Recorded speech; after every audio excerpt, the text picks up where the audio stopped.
Welcome to Lil Tea Time. Y'all ready? Welcome to Lil Tea Time. Oh yeah. Welcome to Lil Tea Time. Who listening? Welcome to Lil Tea Time. All right. Welcome to Lil. Welcome to Lil. Welcome to Lil. Welcome to Lil. Welcome to Lil Tea Time. Welcome to Lil Tea Time.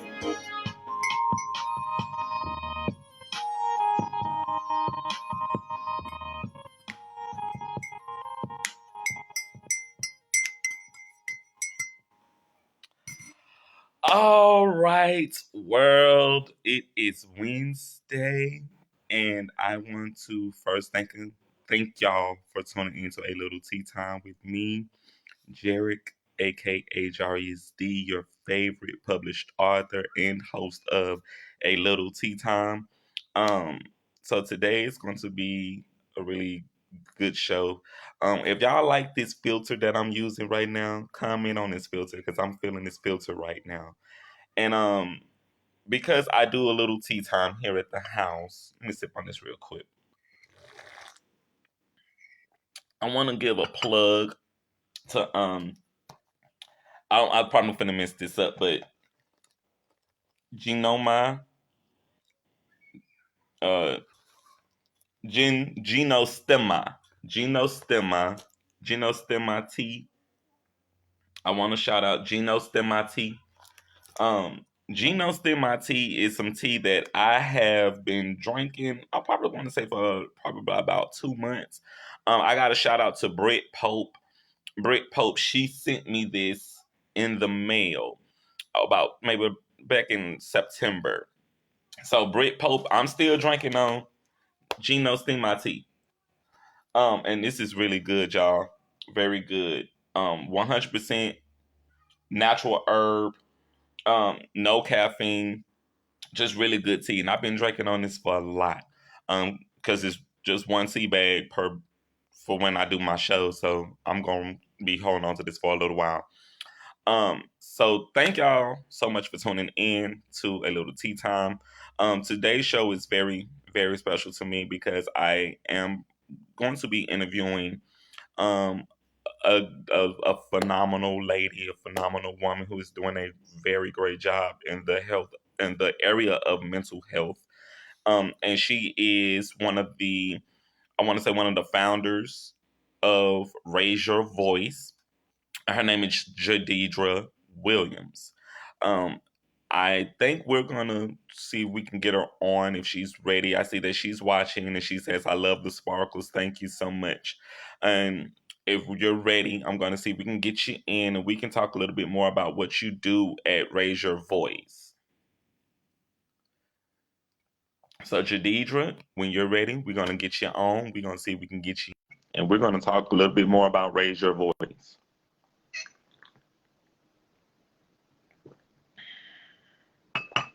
Oh, that's good tea. Okay, we're gonna try it again.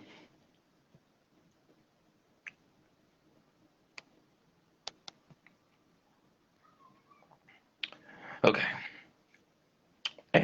We're adding. Hey, Hey, how you doing? good. How are you? Good. Good. Ma'am, Can you hear me good? I can hear you very well. I can hear you very well. Okay. First, let me turn off this. I like it though. I don't want to turn my little thing off right now in the background, but it's fun. I just wanted to start something to do something different for the show. Okay. Um, First off, thank you so much You welcome. for for doing the show. Everyone, this is Jidedjra Williams. Am I pronouncing your name right? Jadidra? Okay, Yeah. Jidedjra Williams, and she is one of the founders of Raise Your Voice. And so, before we start talking about what you do at Raise Your Voice, I want to give people just a little bit of a history that I have on you, that I have with you. I met Jidedjra when we were working out at Target, right? Yes. I worked there from 2007 to 2009. Okay, I was still in high school when I worked out at Target. That was a very short-lived job, but shout out to Target. It brought me together. And when I met you, very bubbly personality, very lovely person. Just sincere. We had great talks at work about just the shift at work. And then from there, you moved into an apartment complex that my mom, well, I don't know if my mom moved there or if you moved there, but you and my mom lived in the same apartment complex when I Right. started college. And so we stayed in touch over the years with that. And then we went on and we worked together. I want to say that was this year where we did the Love Us First panel.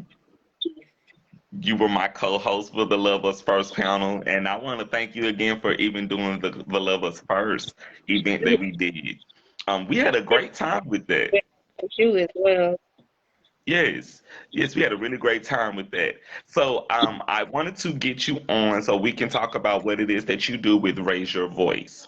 So, if you want to let the people at home know who you are and what it is that you do with Raise Your Voice.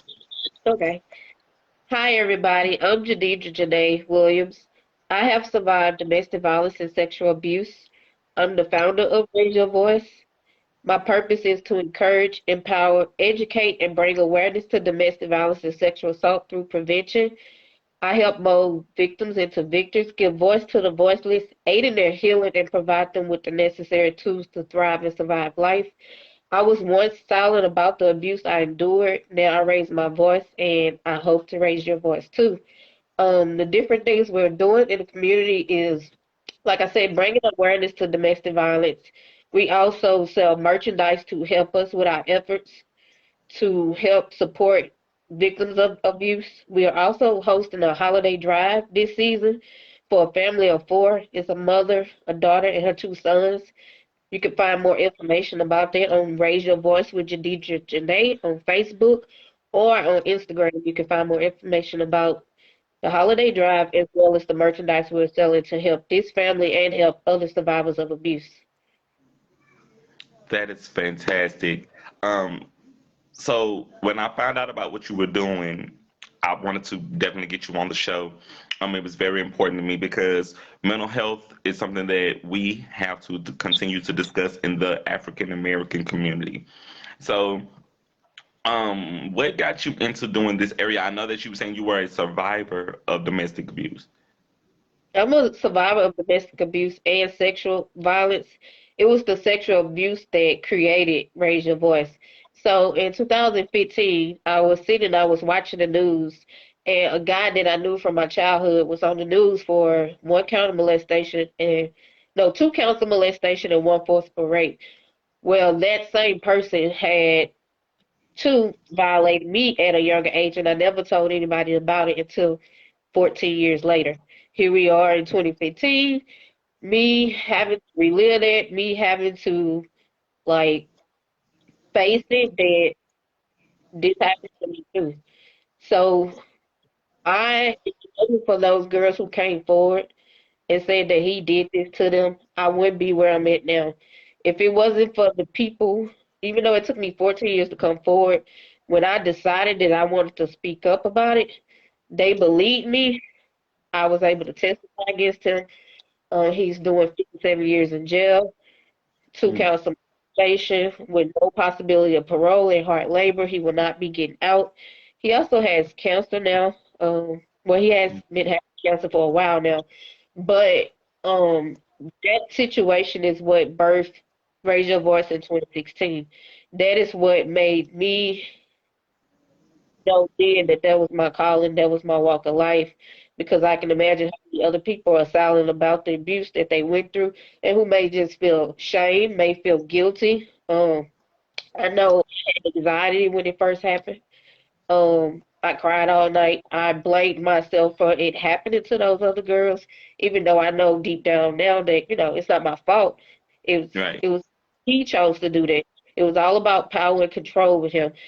I also found out that he did it to other girls before me Mm, and after.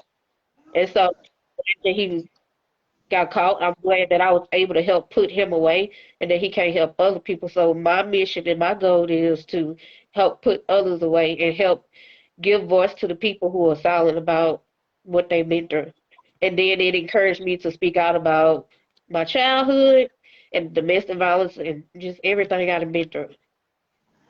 Yes, that's domestic violence and sexual assault are very sensitive topics in the African American community because those things do happen, and we sweep them under the rug a lot. Yeah, And then it goes from just happening within our own families to we will get in relationships and we would get involved with other people, and then we wouldn't realize like, okay, it's a pattern, right, and we'll be in relationships and we wouldn't even realize like the person that I'm dating, yeah, we may be dating, but this person may have raped you, right, and you may not identify it until later on, or you may not say anything about it because you feel like, okay, we're in a relationship, we're right, together, and I consented to this person doing what they did. And as human beings, we don't understand that, like, no, someone that person violated you. right. They And raped you. situation where the guy I was dating forced me to have sex with him. And he just Hmm. thought, okay, because you're in a relationship, you think that you could just take my body when you want to. And some people use submissive way too, too loosely and think that you're supposed to, just do as they say when it's not like that. If I tell you no, that means don't do it. If we are in the middle of it and I ask you to stop, you're supposed to stop. It's considered rape. Marriages, wives or husbands don't know that they can tell their husband or their wife no. Yeah. Yeah. When we did the Love Us First panel and we were talking about it then, and I was listening to everyone tell their stories, um, I didn't share my story at that particular time. And I didn't realize at that particular time that I didn't even know what my story was until I started reading books on domestic violence. And I started reading books on grief recovery. And I started having my own recall of situations that happened to me. And my mom, she knows about it. And so I can share it on my show where I was raped when I was a young boy. I was a very young boy. And was molested by one of my mom's friends' daughters. And it was something that I didn't share with my mom until like a few years ago. I was 30 when I finally shared a lot of this stuff with her, and not realizing like how a lot of that had affected me. Right, Even the relationship that I was in, I dated a guy, maybe about 7 years ago. Same situation. I thought because we were in a relationship that he could do what he did, and this guy, he violated me, and this was someone that I was dating, and it changed me in a way of I was like, I don't even like this guy anymore. Like the relationship eventually fell apart, and things went bad, really bad, because I literally had shifted my life. I moved out to where we were living in Texas at that particular time, and a lot happened as a result of me just not being aware of the person that I was dating. I did not know that this guy was gonna rape me, right. and I was like, did I ask for this dude to rape me? Like we dating, but and it just Well, happened in the middle of the night. right. And a lot of times people show up as they representative, like who they want you to think they is. And you don't see rape, you don't see molestation, you don't see any of this stuff coming. And it's when you're out of the situation, you see the signs or you recognize the signs that, this person may potentially or, showed me. But of course, if you don't know the signs or you don't know what to look for, then you won't see it coming. Yeah, and I didn't. I didn't. Because I was so in a space of I had just got out of another relationship that was not as bad as this one was, but I got out of it, and it was weird because I didn't realize like, okay, Jerry, I should have took the time to just emotionally heal from being in that relationship, and I fell victim to what he said. That word love, he said that word to me, and I fell for it, and I fell for it hard. And even now, like I have a hard time accepting that when people say that word to me. Like when someone says I love you, I have a hard time accepting that because I was like in a situation like, damn, this dude said that to me and this dude raped me. And it even went so far as to when the relationship actually ended, we had a fist fight. We actually ended up having a physical altercation, and that was when I was like, you made a real bad decision. You made a real bad choice, and I had to come home. I came home, like he bought me home, and he bought me home with two bags of clothes. And I cried the entire way home because I had lost my car at that particular time. I had literally traded my education because I had took a break from college. The apartment that I had, the job that I had, I really just traded a lot to be in this relationship. And I was like, okay, I'm about to move to Texas. I'm gonna have a fresh start. Things are gonna be great. And I ended up coming home with egg on my face. And I didn't even tell my family about this dude raping me. I didn't tell my family about that. So now they're finding out like right now. But it was so weird. I was like, that after that particular relationship, I don't think I ever dated the same after that. And because it can happen to both men and women. That's the reason why I'm telling my story because it can happen to both men and women. And not realizing like this guy told me out his mouth, he's like, I got controlling issues. And it was stuff like that. I was like, why are you telling me that you got controlling issues? And then That was the over red. time, Yeah. that was the first red flag. And over time, everything else just kind of just fell out. And I was like, what the hell was I thinking? And so No, now it I was. look at, huh? I said, don't blame yourself. It was not your fault. Right, and it wasn't. But I had to just get it in my head of, okay, Jared, you made a mistake, but this was not your fault. You did not know who you were getting involved with until you were involved with this person. Um, so this particular show is very important to me because I wanted you to talk about the services that you provide and the things that you do because I realized like me going to counseling, I started dealing with this and I had to start dealing with it because if you don't deal with the emotional parts of it, it will tear you down. So I wanted you to just talk a little bit more about the services that you provide with what you do with Raise Your Voice. Okay. Um, I can help people get in contact with counselors if needed, support groups. There's a DV shelter here in Shreveport, as well as many in other places, of course, and undisclosed locations that can help victims get out safely when they're, in the moment and they need to get out safely from a bad situation with the help of a safety plan. Because if a safety plan is not in place, that is the most dangerous time to leave. Louisiana ranks fifth in the nation for domestic violence fatalities or when women are killed by men. Of course, we know men are killed too, but women are killed way more than men are. But we do have different organizations in the community that can help you with safety plans as well as I can help you with a safety plan. We can help you get out safely. If you don't have transportation, transportation can be sent for you and you be took to this undisclosed location. Like I said, there are support groups, there's counseling available where you could get 6 free sections with Project Celebration. You have the Family Justice Center, you have Cattle Sheriff's Department, you have SPD. They all have different services to help people who find themselves in this situation. And don't stop at when sometimes we're not believed, we're not taken seriously, and sometimes that cause people to shut down. Do not stop until you find somebody, whether it be Jerry, myself, or one of the people, or one of the organizations that I mentioned, until somebody listens, take you serious, and get you the help you need. You do not have to be silent about any of the things that you're going through. You don't have to deal with this alone because you're not alone. There are people like us who get it. Um, just have to be very careful with who you confide in. Whew. And it was so strange.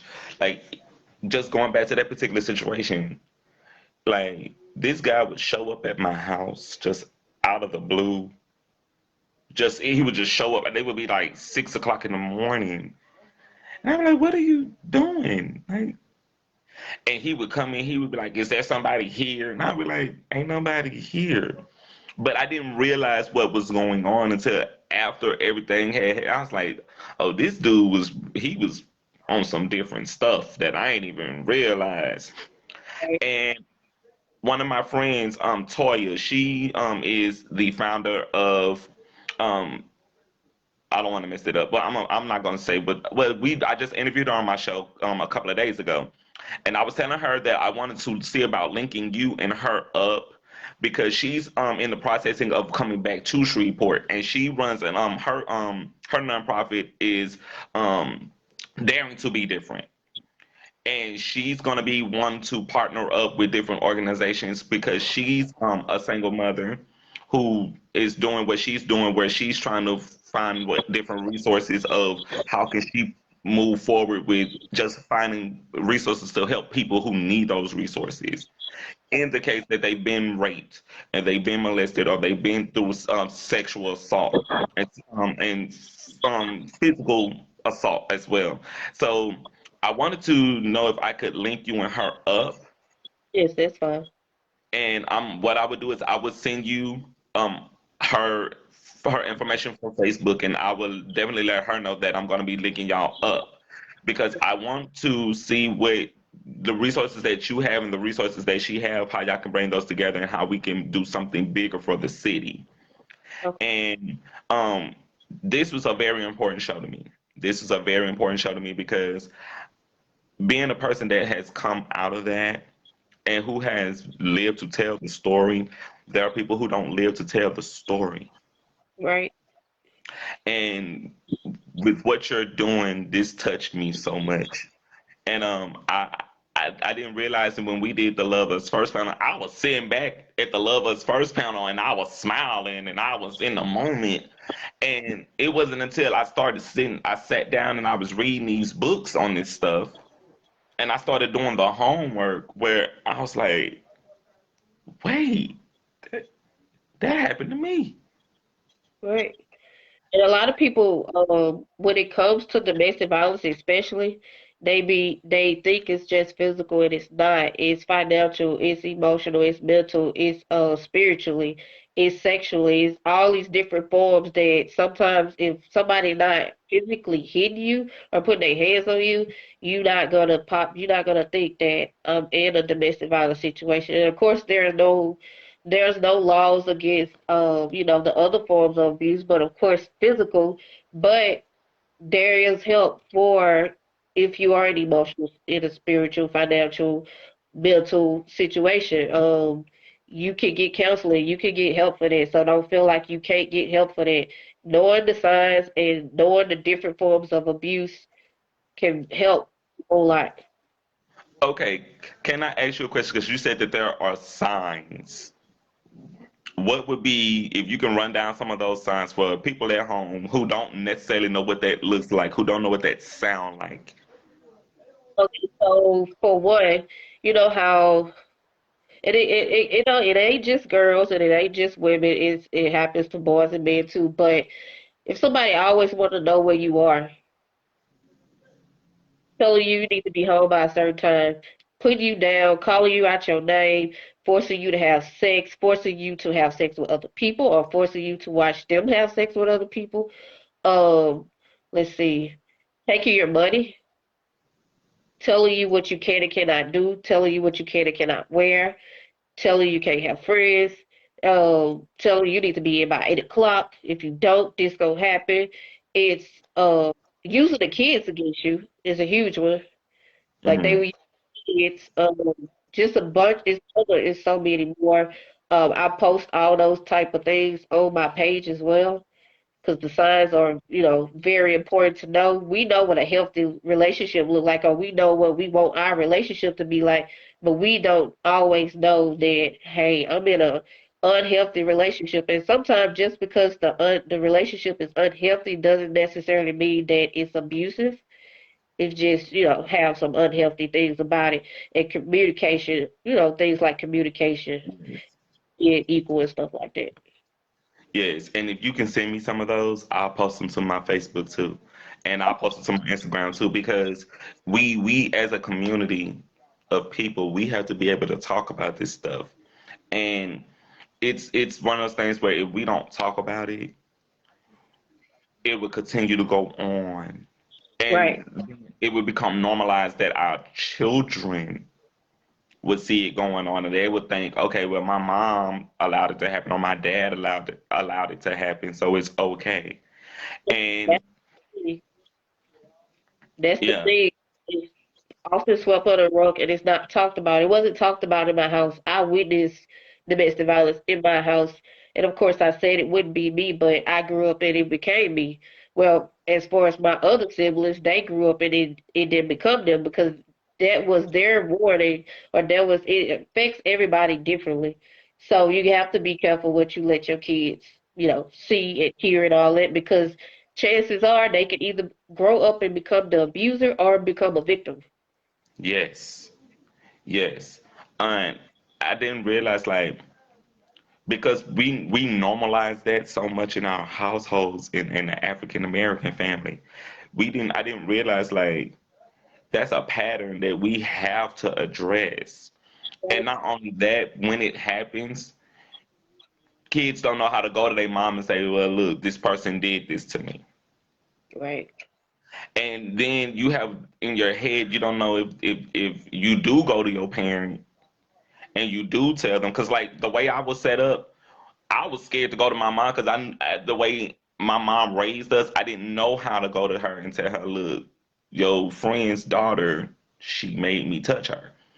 Right. Or to go to her and tell her when I was like 5, I was raped. So I didn't know how to have these conversations. And so it stayed with me for a long time, and it affected who I was even as a person growing up. That when I actually started realizing, like, this is stuff that I thought I had locked away in me, that I thought I had dealt with. And then when it came to the surface, and I'm sitting back like, this was stuff that I thought was a dream. Right. And then when I sat back and I was like, no, that's not a dream. Like I started remembering what I had on. I remember what I was doing. I remember what the smell was in the room. Like it was stuff that was so vivid that it scared me. And I was like, that shit was real? Right. And that's how it is. You have triggers from past experiences. And you think you stored some of your, but there's something that always bring it back to surface, whether it be a smell, a touch, or you hear something, a song, or whatever. It's going to remind you of the past trauma. And when Oh, you try to run from it, it's like I said, it always finds a way, and you have to deal with it. I'm still in counseling now, dealing with things that I have gone through from childhood all the way up until now. Um, that guy was not the first time I was sexually assaulted. mm-hmm, My husband at the time also sexually assaulted me, and he told me if I told, he would kill me. And so I didn't tell at first. But then something happened that forced me basically to tell her what happened. mm-hmm, And so that I blocked out so bad to where it's like I can see blurry and I remember certain parts, but I don't remember, fully in detail what happened. And then I mm-hmm, just remember growing up over the years thinking I needed help or thinking, something was wrong with me because I'm not like my mom, I'm not like my daddy. Like I walked around with my head down. mm-hmm. What but now I'm even surprised to be doing it, to be speaking and talking in front of people or doing this work that I'm doing because I was so timid and so shy and was so afraid of being seen because people always looked at me from a child, even to now, always looked at me in a sexual way and took Mm-hmm. advantage of me and took control of me. And so it feels really, really good to be see in a light now of doing this work to help other people, and that helps me block out the people who may be looking at me, in that way, or so yeah. Yeah. It was so surreal when I started having these damn moments where I started recalling this stuff. And I started writing in my poetry where I gave it a voice because I was like, okay, this really happened to me to the point where I was writing it out, and then when I wrote it out, I could see it, like, and it was like wow. And I love my mom so much because my mom now, because she knows all of this stuff that she didn't know, and she was like, she didn't understand when I was having nervous breakdowns. And she didn't understand when I would have these crying spells where I would be crying like mad, like just going like angry. And then I didn't even understand it until now. Now I begin to understand like that stuff still affects me on that level where it doesn't trigger all the time, but when does trigger, I have to find myself in a space where I have to pray, and I have to pray very hard on just. With triggers, have you identified them and found ways to redirect them? Hmm. Yeah, what I did was I started writing because I'm a writer, and so because I'm a writer, I had to write it out because I didn't want it just floating around in my head. Right. So, um, I wrote a piece that's in one of my books of poetry where I talked about it, and I think I'm writing another piece where I'm talking about it, but in a different way. And I didn't want it to be something that stayed with me for the rest of my life because I know now at 34 this shit happened 15 years ago or 20 years ago, but I didn't realize like, wow, Jared, wow, it shaped how I saw my relationships. It shaped how I dealt with people. It shapes how I deal with people even now because I don't really like people as much. Like I love people, but I don't really like people as much because of the fact I've been in these situations where you trust people and you care about people and then they violate you, Right. and you sit back like, The same love that you give them is not reciprocated. right. And so then I started re-examining like, okay, you need to re-examine what love is for you. Like I did that for me. I examined what was love for me. I examined what that looks like, what it smells like, what it tastes like, what it sounds like, and what that feels like. Right. And once I figured all of those things out, I realized I can't date the same anymore. That's right. I couldn't date the same anymore because it's not one of those things where you can't have those same patterns going on And- and not identify like, okay, I got to get out of this because right. that's the definition of insanity: doing the same thing and expecting a different result. Yes. That And was me. so That was me too.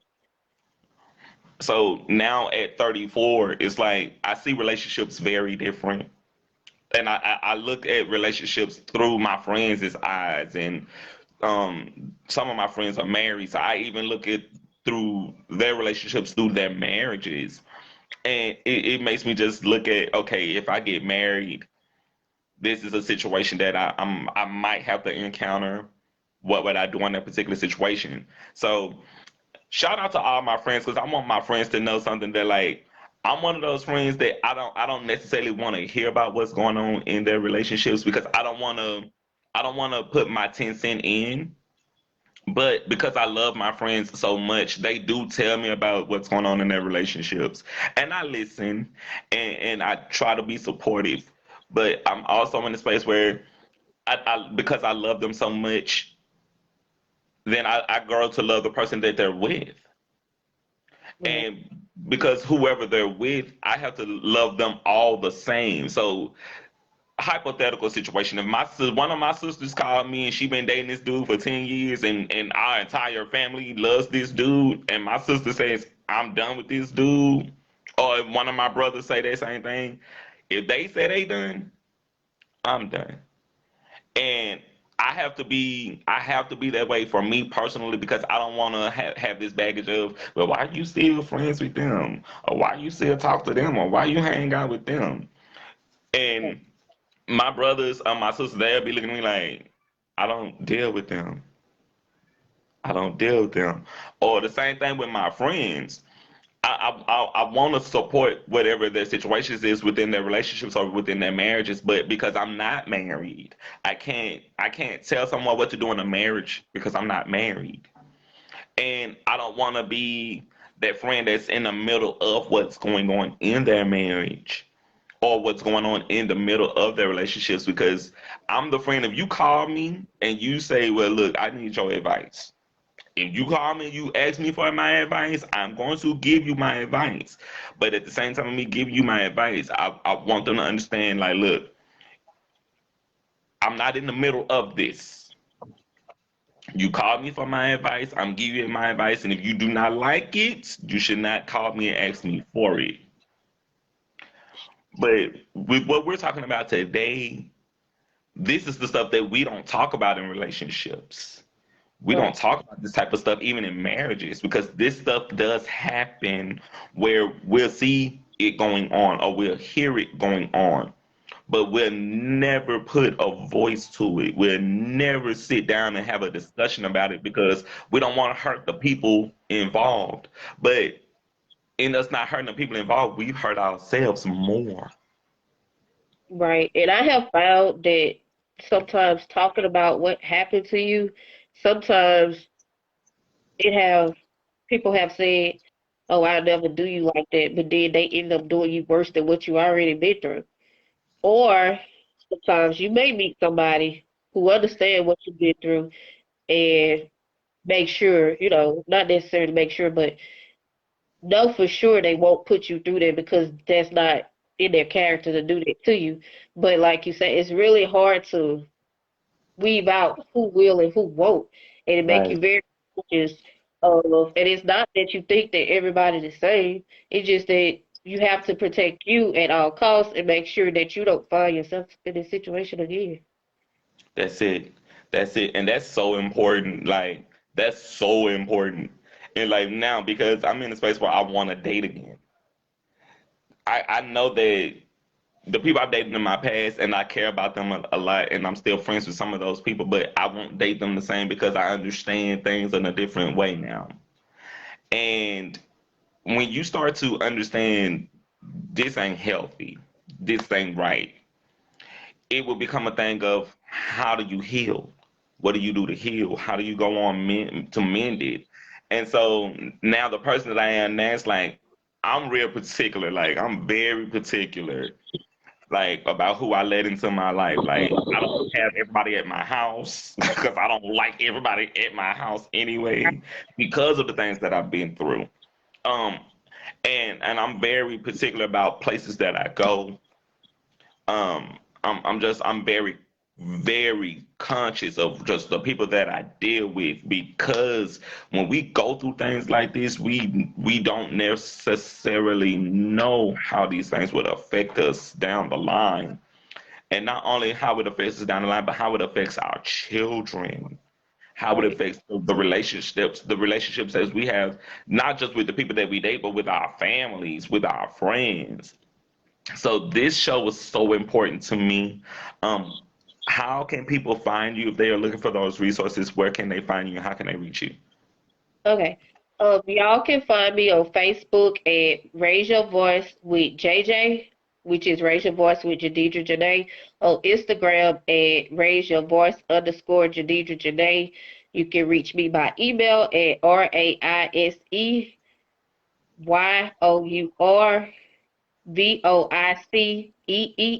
at gmail.com. And you can also give me a call at 318-459-8989 if you have any questions or just like I say to keep up with what I'm posting, whether it be events, inspiration, DV, say domestic violence. Everybody might not know what DV is. Domestic violence, sexual assault. I post about child abuse as well, human trafficking, stalking, all type of things because all these things sometimes go hand to hand. Um, I can also post counseling services. I can post all the people who are in the Louisiana aspect of domestic violence and sexual assault so you can know, or you can call the national hotlines, which you can find the numbers on there as well. And when you call the national hotlines, they will point you and direct you to a local agency within your community. Thank you so much. I have to specifically say it again. Just thank you so much for taking out your time. Thank you for all that you do with the services that you provide with Raise Your Voice. And you guys, before I go, like I always tell y'all, I love y'all so much just for taking out your time just to watch the show. I want to shout out to all of my guests who are watching right now, to Tutu, to Miss Tamara Persley Tyson. Thank y'all so much for joining and just tuning in today. And as I always tell y'all with every show, remember to be great on purpose, not on accident. The future is now. Until next time, I want to thank my beautiful guest again, Miss Jidedjra Williams. And until next time with a little tea time, you guys, this is Jarek, aka Jarius D, your favorite published author. Let's remember, you guys, be great, be great, be great. I love you guys. Y'all be well. And until then, talk to y'all later. Peace. Welcome to a little tea time. Y'all ready? Welcome to a little tea time. Oh, yeah. Welcome to a little tea time. Who miss it? Welcome to a little tea time. All right. Welcome to a little. Welcome to a little. Welcome to a little. Hi, Mom. Love you. Welcome to a little tea time.